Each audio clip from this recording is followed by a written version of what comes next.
Assalamualaikum warahmatullahi wabarakatuh. Perkenalkan, nama saya Eka Kurnia Rahman, NIM 34302000031. Saya di sini akan menjelaskan bahasa Indonesia sebagai bahasa pemersatu. Di era globalisasi ini banyak bermunculan bahasa-bahasa baru yang dikhawatirkan mengikis bahasa Indonesia. Bahasa gaul, populer, atau bahasa pasar muncul di kehidupan sehari-hari, padahal bahasa baku sangatlah penting bagi kehidupan bangsa. Menurut UU nomor 24 tahun 2009, bahasa baku merupakan bahasa yang dianggap dapat digunakan sebagai bahasa di bidang pendidikan, administrasi, negara, upacara resmi, karya tulis, hukum, peradilan, dan sebagai ranah yang dipandang resmi oleh.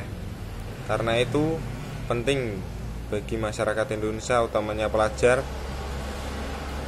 selaku generasi penerus bangsa, untuk memahami bagaimana penggunaan bahasa Indonesia baku secara benar, agar di kemudian hari para penerus bangsa ini dapat menempatkan diri di berbagai bidang, keadaan, situasi. Mengingat Indonesia terdiri dari beribu bahasa daerah, fungsi bahasa baku ini sendiri adalah sebagai pemersatu, sehingga memudahkan dalam berkomunikasi. Penggunaan kalimat tidak baku dalam berbicara juga mempengaruhi saat berbicara dalam situasi formal. Ada kalimat-kalimat yang sering kita dengar saat kita mendengar terasa janggal. Ini yang masih memengaruhi keadaan bahasa kita saat ini. Setiap tahun pada tanggal 28 Oktober kita memperingati Hari Sumpah Pemuda yang berbunyi: 1. Kami putra-putri Indonesia mengaku berbahasa satu bahasa Indonesia.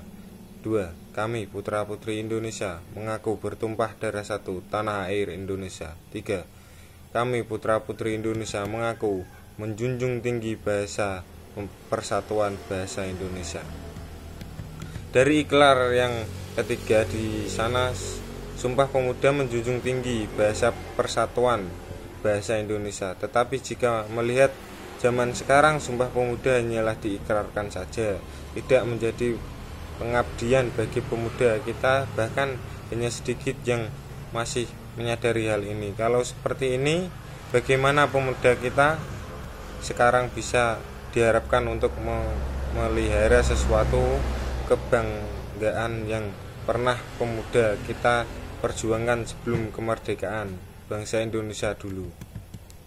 Menjunjung tinggi bahasa Indonesia melalui bahasa Indonesia yang benar, ini adalah tugas untuk memberi perubahan kepada pemuda, bangkit dari pengkhianatan kita. Tidak menggunakan bahasa Indonesia yang benar ialah pengkhianatan yang besar kepada pemuda Indonesia yang telah berjuang merebut Indonesia kembali.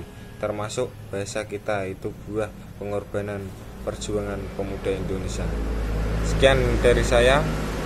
Jika ada salah kata, mohon maaf sebesar-besarnya. Wassalamualaikum warahmatullahi wabarakatuh.